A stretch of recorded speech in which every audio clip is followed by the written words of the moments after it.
Friends, Indian air force இந்திய விமானப்படையில் hospitality and housekeeping stream notification announce பண்ணியிருக்காங்க. கோயம்புத்தூர், சென்னை, இந்த மாதிரி தஞ்சாவூர், இந்த மாதிரி நிறைய இடங்களில் நம்ம தமிழ்நாடு ஸ்டேட்டில் வேக்கன்சி இருக்குது. ஓகேங்களா? இதுக்கு எப்படி அப்ளை பண்ணணும் அப்படின்னா, நீங்கள் ஆன்லைனில் அப்ளை பண்ணணும். ஆன்லைனில் அப்ளை பண்ணிவிட்டு ஆஃப்லைன் அப்ளிகேஷன் ஃபார்ம் கொடுத்துருப்பாங்க. அதை நீங்கள் உங்கள் கையில் ஃபில் பண்ணி தேவைப்படுற டாக்குமெண்ட்ஸ் எல்லாமே அட்டாச் பண்ணி சம்மந்தப்பட்ட அட்ரஸ்க்கு நீங்கள் போஸ்ட் மூலிமா சென்ட் பண்ணிக்கலாம். இல்லை அப்படின்னா அங்கேயே டேரெக்டாக ஒரு ட்ராப் பாக்ஸ் வச்சுருப்பாங்க. அந்த ட்ராப் பாக்ஸில் போய்ட்டு உங்கள் அப்ளிகேஷனை நீங்கள் போட்டு வரலாம். சரிங்களா?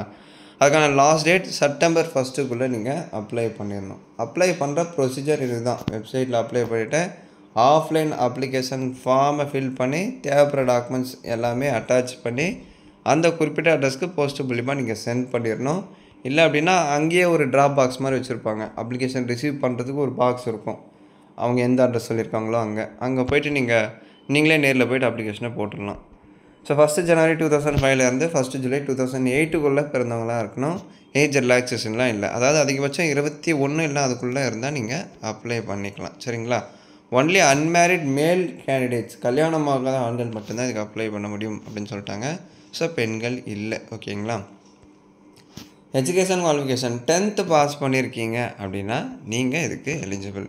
ஹைட் 152 சென்டிமீட்டர்ஸ் இருக்கணும். Chest minimum range of expansion 5 centimetre. உங்கள் ஹைட் அண்ட் ஏஜுக்கு தகுந்த வெயிட் ப்ரொபோர்ஷனேட்டாக இருக்கணும். ஓகேங்களா? ஸோ அடுத்த இயரிங் நார்மலாக தான் இருக்கணும். Dental, healthy gums, good set of teeth, minimum 14 dental points கண்டிப்பாக இருக்கணும். இது அக்னிபாத் ஸ்கீம் அடிப்படையில் உங்களுக்கு அனௌன்ஸ் பண்ணியிருக்காங்க. அதாவது ஹாஸ்பிட்டாலிட்டி அண்ட் ஹவுஸ்கீப்பிங் ஸ்கீம். ஹாஸ்பிட்டாலிட்டினா என்ன ஜென்ரலாக காமிச்சிருப்பாங்க. அப்படின்னா என்ன அப்படின்னு கொடுத்துருப்பாங்க. அதே மாதிரி ஹவுஸ்கீப்பிங்னா என்ன? ஹவுஸ்கீப்பிங் அப்படின்னா எல்லாமே க்ளீனாக நம்ம வச்சுக்கணும். அது சம்மந்தமாக என்னென்னலாம் நீங்கள் பண்ணணும் அப்படின்னு சொல்லிட்டு டீட்டெயிலாக எலாபரேட் பண்ணி கொடுத்துருப்பாங்க. ஸோ ப்ரொசீஜர் டு அப்ளை இந்த வெப்சைட்டில் தான் நீங்கள் அப்ளை பண்ணணும். இந்த வெப்சைட்லேயே உங்களுக்கு ஆஃப்லைன் அப்ளிகேஷன் ஃபார்மும் இருக்கும். ஓகேங்களா? Candidates are required to download blank application form and other certificates hosted in sub-tab application forms under Agniveer Vayu non-component tab hosted on the web portal. அதாவது இந்த வெப்சைட்டில் உங்களுக்கு அதுக்கான அப்ளிகேஷன் ஃபார்ம் இருக்கும் அப்படின்னு சொல்கிறாங்க. அதில் போய்ட்டு நீங்கள் எடுத்துக்கலாம். ஸோ இங்கே பாருங்கள், எந்த பிளேஸில் வேக்கண்ட் இருக்குது, நீங்கள் எந்த அட்ரஸ்க்கு சென்ட் பண்ணணும், எந்த லொக்கேஷனில் ட்ராப் பாக்ஸ் இருக்கும், என்ன ஸ்ட்ரீமுக்கு வேக்கண்ட் இருக்குது. சரி, பெங்களூர், கர்நாடகா, நியூ டெல்லி, இந்த மாதிரி நிறைய பிளேஸில் வேக்கண்ட் இருக்குது. அதில் நம்ம தமிழ்நாடு ஸ்டேட்டில் பாருங்கள், அப்படியே கீழே ஸ்க்ரால் பண்ணி பாருங்கள், எங்கெங்கே இருக்குது அப்படின்ட்டு உங்களுக்கு டீட்டெயிலாக தெரியும். ஒன்றா செக் பண்ணுங்கள். இங்கே பாருங்கள், ஆவடியில் கொடுத்துருக்காங்க இல்லையா? ஸோ சென்னையில் நம்ம தமிழ்நாடு ஸ்டேட்டில் ஆவடிக்கு ஆவடி லொக்கேஷனில் வேக்கன்சி இருக்குது. ஆவடி ஏர்ஃபோர்ஸ் ஸ்டேஷனில். அடுத்து எங்கே இருக்குது அப்படின்னா அப்படியே கீழே ஸ்க்ரால் பண்ணுங்கள். ஸோ ஸ்க்ரால் பண்ணிவிட்டு போனீங்க அப்படின்னா அகெயின் உங்களுக்கு ஒரு கோயம்புத்தூர் சம்திங் வரும். கோயம்புத்தூர், தஞ்சாவூர் வரும். அதுலேயும் வேக்கன்சி கொடுத்துருக்காங்க. ஸோ அங்கேயும் நீங்கள் அப்ளை பண்ணிக்கலாம். இந்த மாதிரி எந்தெந்த லொக்கேஷனில் இங்கே பாருங்கள், தாம்பரம், கோயம்புத்தூர் இருக்குது. எந்தெந்த தஞ்சாவூர்லேயும் வேக்கண்ட் இருக்குதுன்னு நினைக்கிறேன். நீங்கள் டீட்டெயிலாக ஸ்க்ரால் பண்ணி செக் பண்ணிக்கோங்க. சரிங்களா?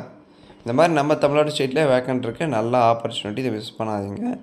பாஸ்போர்ட் சைஸ் ஃபோட்டோ ஃபார்மேட் எப்படி இருக்கணும் அப்படின்னா, பிளாக் ஸ்லேட்டில் ஒயிட் சாக்கில் உங்கள் நேம், அடுத்து எந்த டேட்டில் அந்த ஃபோட்டோவை எடுத்தீங்க, இந்த மாதிரி நீங்கள் ஸ்லேட்டில் எழுதி அந்த ஸ்லேட்டை உங்கள் கையில் பிடிச்சிட்டு செஸ்ட்டுக்கு கிட்ட வச்சு ஃபோட்டோ எடுத்து அப்லோட் பண்ணணும்.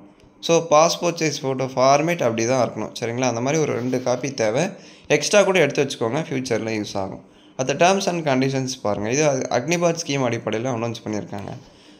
இது அனௌன்ஸ் பண்ணாங்க, பட் அக்னிபாத்தில் இதை அனௌன்ஸ் பண்ணியிருக்காங்க. ஆஸ் யூஷுவல் உங்களுக்கு ட்ரைனிங் இருக்கும், லீவும் ப்ரொவைட் பண்ணுறாங்க. 30 days லீவ், இயர்லி 30 days எடுத்துக்கலாம். சிக் லீவ் மட்டும் மெடிக்கல் அட்வைசர் பொறுத்து தான் நீங்கள் எடுக்க முடியும். சேலரி பெனிஃபிட்ஸ் பாருங்கள், சேவா நிதி பேக்கேஜ் அப்படின்னு சொல்லிட்டு இந்த அக்னிபாத் ஸ்கீமை கம்ப்ளீட் பண்ணுறீங்க, இந்த என்கேஜ்மெண்ட் பீரியடை கம்ப்ளீட் பண்ணுறீங்க அப்படின்னா நீங்கள் போகிறப்ப 10 lakhs அமௌண்ட்டை செட்டில்மெண்ட் அமௌண்ட்டை தருவாங்க. அது எப்படி தருவாங்க அப்படின்னா, உங்கள் மந்த்லி சேலரியிலேருந்து ஒரு 30% ஆஃப் அமௌண்ட்டை மாதம் பிடிச்சிருவாங்க. அது 4வது வருஷத்தோட கடைசியில் அப்ராக்சிமேட்டாக 10 lakhs வரும். அதை சேவா நிதி பேக்கேஜ் அப்படின்னு சொல்லிட்டு வீட்டுக்கு போகிறப்ப அந்த 4 years கம்ப்ளீட் பண்ணிவிட்டு நீங்கள் போகிறப்ப செட்டில்மெண்ட் அமௌண்ட்டாக கொடுப்பாங்க. இந்த ஆப்பர்ச்சுனிட்டியை யூஸ் பண்ணிக்கோங்க, மிஸ் பண்ணாதீங்க. சீக்வன்ஸ் ஆஃப் எக்ஸாமினேஷன் செலெக்ஷன் ப்ராசஸில் கண்டிப்பாக எக்ஸாமினேஷன் இருக்கும். ஓகேங்களா? ஸோ ஃபேஸ் 1ல் ரிட்டன் எக்ஸாம் இருக்கும். General English, general knowledge 10th CBSE அடிப்படையிலேருந்து உங்களுக்கு கொஷின் வரும். இதிலேருந்து ஒரு 10 மார்க், இதிலேருந்து ஒரு 10 மார்க், மொத்தம் 20 மார்க்கு எக்ஸாம் இருக்கும். சரிங்களா? அடுத்து ஃபேஸ் 2ல் என்ன ப்ரோ கண்டக்ட் பண்ணுறாங்க அப்படின்னா ஃபிசிக்கல் ஃபிட்னஸ் இருக்கும். ஃபேஸ் 2ல் ஃபிசிக்கல் ஃபிட்னஸ் வந்து கண்டக்ட் பண்ணுவாங்க. 1.6 கிலோமீட்டர் ரன்னிங் 6 minutes 30 secondsல கம்ப்ளீட் பண்ணிடணும். சரிங்களா? அடுத்து அகெயின் ஃபிசிக்கல் ஃபிட்னஸ் வந்து கண்டக்ட் பண்ணுவாங்க. அதில் 10 புஷ்அப்ஸ் இருக்கும். அடுத்து 10 சிட்டப்ஸு, 20 ஸ்குவாட்ஸ் இருக்கும்.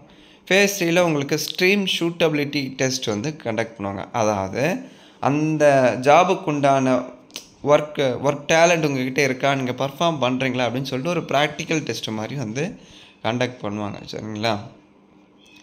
அடுத்து ஃபேஸ் 4ல் உங்களுக்கு மெடிக்கல் எக்ஸாமினேஷன் இருக்கும். ஸோ என்டையர் செலெக்ஷன் ப்ராசஸ் இப்படி தான் இருக்கும். இதுக்கான அப்டேட் எல்லாமே உங்கள் ரிஜிஸ்டர்ட் இமெயில் ஐடி இல்லைனா மொபைல் நம்பருக்கு சென்ட் பண்ணுவாங்க. இல்லை அப்படின்னா போஸ்ட் மூலிமா சென்ட் பண்ணுவாங்க. ஸோ அப்டேட் வரும்போது நான் இன்ஃபார்ம் பண்ணுறேன். சரிங்களா? மேற்கொண்டு உங்களுக்கு ஏதாச்சும் டவுட்ஸ் இருந்தால் கமெண்ட் செக்ஷனில் கேளுங்க. இந்த வீடியோ நிறைய பேருக்கு ஷேர் பண்ணுங்கள். பிடிச்சிருந்தா ஒரு லைக் கொடுத்து கமெண்ட் பண்ணுங்கள். ஸோ மறக்காமல் சப்ஸ்கிரைப் பண்ணுங்கள். தேங்க்ஸ் ஃபார் வாட்சிங்.